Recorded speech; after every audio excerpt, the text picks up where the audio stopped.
Hey guys, how's it going? J-Dawg here from Spokes Posse. I'm here right now in Laurelhurst Park because I had heard that the police and other city organizations were coming through and doing a major cleanup and ousting of the homeless populations in the park. I can't say for sure why. Um, I mean, whether residents in the neighborhood were considering it an eyesore or if any of them were posing any kind of danger, which is all possible.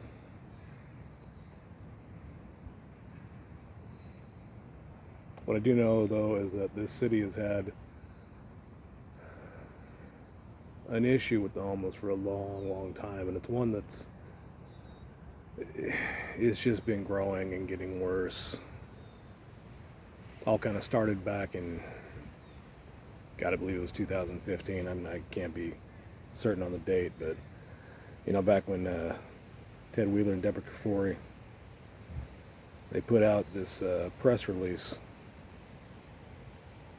that was basically saying that Portland will not turn away the homeless, which, I mean, you read further into that, and that, I guess that applied to our shelters and our own homeless population, but that kind of, you know, uh, chalk it up to pride, whatever you want to call it on Ted Wheeler's part. But that statement went out far and wide on the internet, and so everybody started coming here. Um, so yeah, that kept us spread pretty thin. Then you couple that with the climbing housing markets, the inflation, whatever you want to call it, developers coming in from out of town,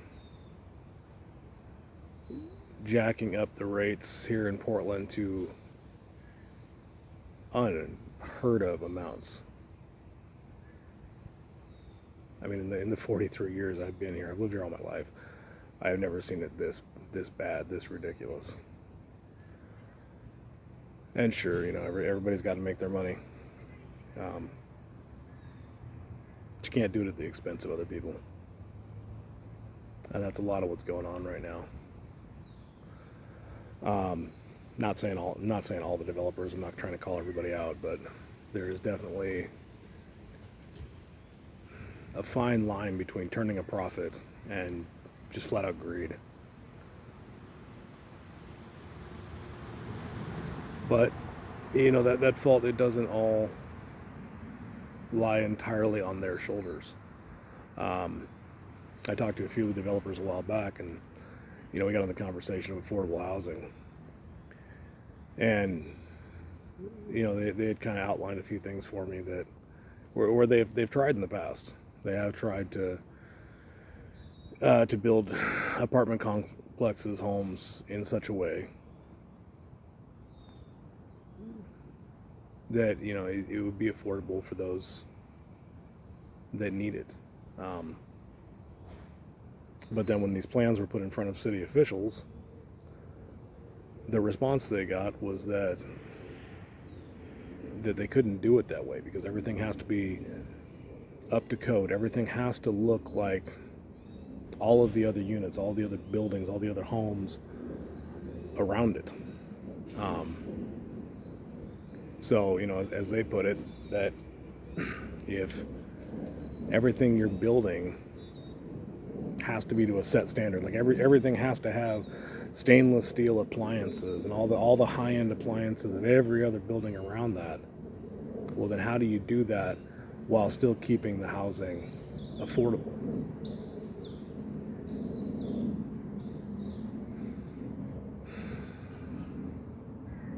It starts to come down to ego, of the people that are buying up a lot of these places and not wanting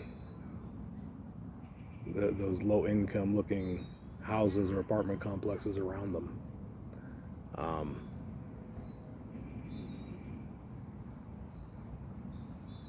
You know, there's people out there that do want to help, but they run into obstacle after obstacle, day in and day out. I can definitely say, and in all the years that I've lived here, I have never seen this many assholes.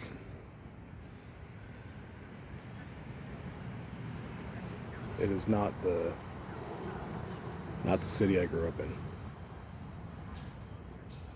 Not the kind-hearted, warm feeling I always knew. I drive down the streets now, and it's endless shadiness everywhere I look.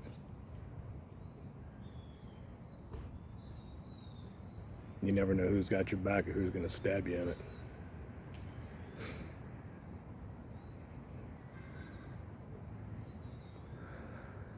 Especially now more than ever. I know we've talked about this in prior podcasts, but you know, with the whole defund the police issue going on, you know, I mean, yeah, we've had about a 1,600% uptick in crime, and you know, for me, I'm not as worried because, you know, I didn't grow up in the best of neighborhoods, but you know, school of hard knocks, I definitely learned to take care of myself and those around me. It just worries me about, you know, family and friends when I'm not there to do anything about it. You know? And I just, you know, I kind of find it funny that the people that are screaming from the rooftops to defund the police are, one, either people committing the crimes, or you got your little SJWs that just want a cause to back, just want something to scream about. But you know, when it comes right down to it and the chips are down and they need someone to get their back, who's the first person they're calling? You know, they want the police to get their back. They want it when it benefits them, but yeah. But I mean, that aside, you know, again, the homeless problem, the defund the police issue, it all comes back to, or stems from, I'm just going to call it a disease, a solitary disease. And that is the city leadership, the state leadership that we have right now. You know, homelessness, it's a symptom. The issue with the police, it's a symptom. And it's all a symptom of the disease, which is our city and state leadership. Because folks, you know, you want to blame the cops, but they get their orders from the top. You know, somebody pays that paycheck, and you know, and yeah, it's theirs to yank away, but you know, who lays out those guidelines for how the police are trained? Who lays out those guidelines for what they're supposed to do when they encounter certain situations? You know, I mean, I remember a while back when I used to do security, you know, there was a time when chokeholds were allowed. I mean, it's simple jujitsu. And then that became a problem because people weren't properly trained on how to use them.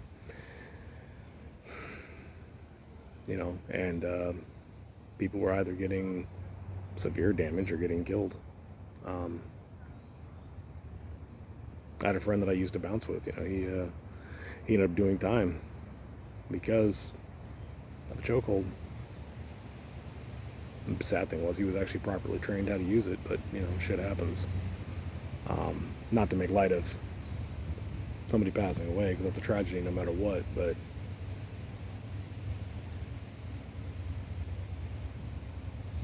yeah, I don't believe in the defunding, because we need our officers.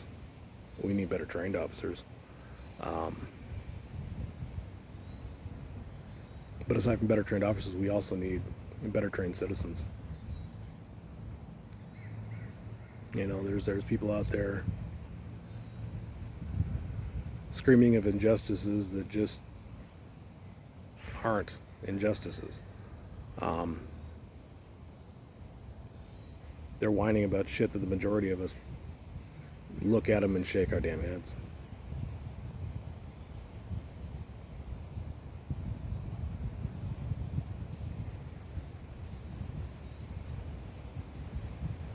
I don't know, I came down here today and I guess I was expecting to still see the cleanup going on. I might be in a different part of the park, I don't know.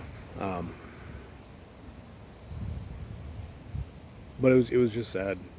It's an ever growing thing, and it saddens me every time I see these people getting pushed around.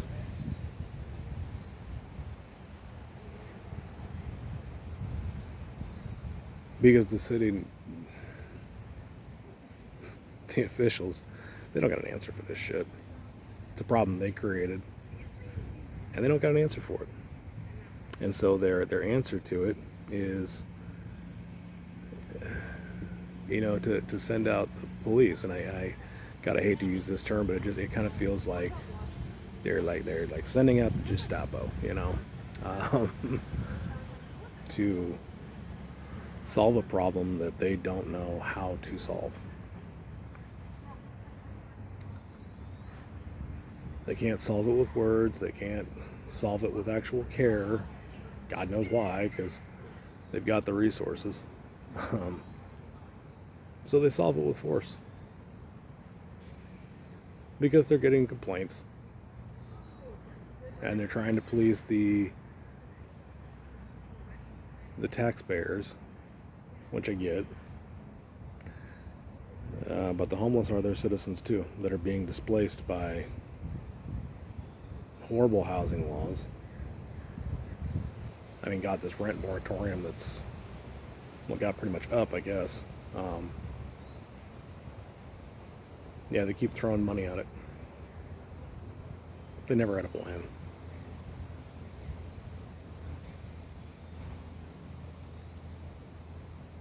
Or if they did, I really wish I knew what that plan was.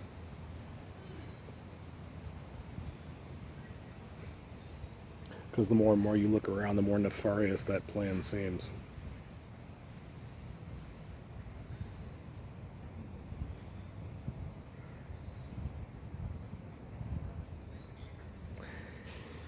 Anyways, so I'm out here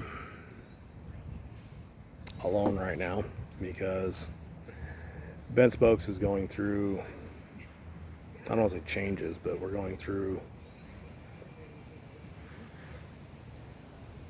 healing process. I don't know.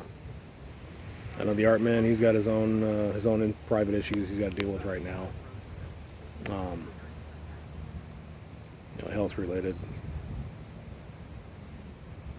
You know, hopefully we'll see him back, but you know, we'll see. I mean, he's still a founding member of Ben Spokes, but we all go through changes in our lives, different obstacles we got to tackle. You know, Dylan, I hope you see this and get back to me. Let me know what your plans are and how you want to proceed.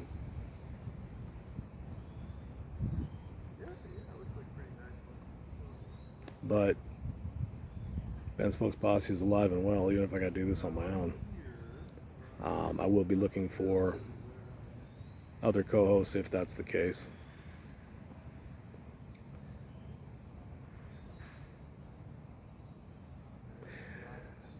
But anyways, guys, you know, this is it's more kind of an informal chat, opinions, thoughts, whatever. If you like this kind of content, please do like and subscribe below. Leave a comment. Let me know your ideas. I mean, if you have any ideas for how Portland can fix the homeless crisis. Not that I think any of the city officials are really going to pay attention to the comments, but it's always nice to spitball ideas. You know, that the spokes on the wheel might be bent. As a community, we keep this wheel rolling. And we got to come together. We can't do this shit alone. And right now, it feels very lonely out here in Portland.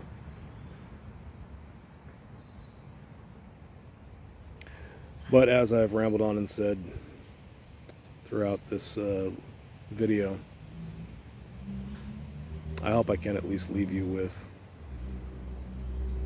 one piece of advice, and that's when you see all this going on out there, whether it is the homeless or whether it is the police, just remember that it's all a symptom. It's all a symptom of a greater disease. And I will call it a disease because I have not seen any good come out of these officials in a long, long time, if ever.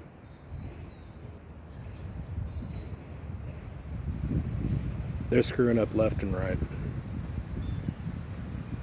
And I can see them backpedaling at times, and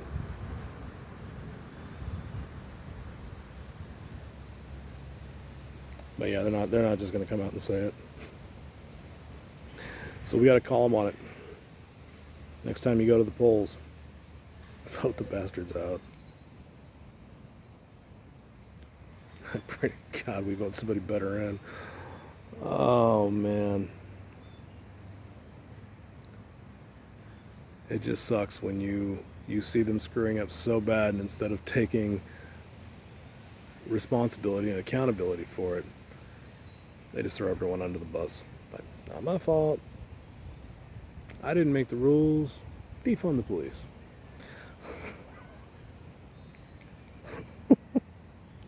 I didn't cause this problem.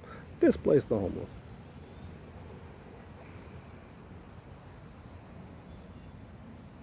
I don't mean to laugh about it, guys, but it's I don't know, you reach a point where it's just gotten so bad that, I mean, you don't know what else to do. It's almost hysterical, the insanity of it all. The inmates are running the asylum. So yeah, anyways, love you guys. Focus on the disease and don't let them fool you with the symptoms.